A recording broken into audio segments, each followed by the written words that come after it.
es restaurante Casa de la Maestra. Estamos abiertos de 2005. Es un ambiente muy familiar, es que conocemos casi 99% de todos los clientes, siempre repiten. Es brasería de carne y es de mayoría de cosas de proximidad, que usamos aquí entrecots de granja de Rosa Pruna, monjetas del Ganchet, así también es de vecino. Compramos butifaras, es de Garriga, también es de proximidad. Y todas las empresas que usamos es catalanes, que están aquí todos cerca. Tenemos muchas cosas, pero todo es de carne.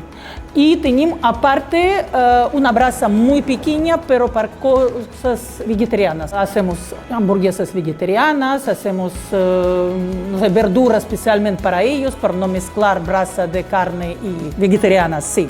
Más del 60% nos sale butifaras de Garriga.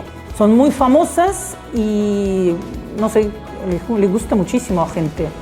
Es plato estrella, butifaras crudas y butifaras negras. Entrecots de granja de roquerías, de sabor son buenísimas y de verdad son muy curados, es carne buenísima. Y gente súper contentos con esta carne. Yo he probado diferentes sitios y eso es mejor de momento que he encontrado.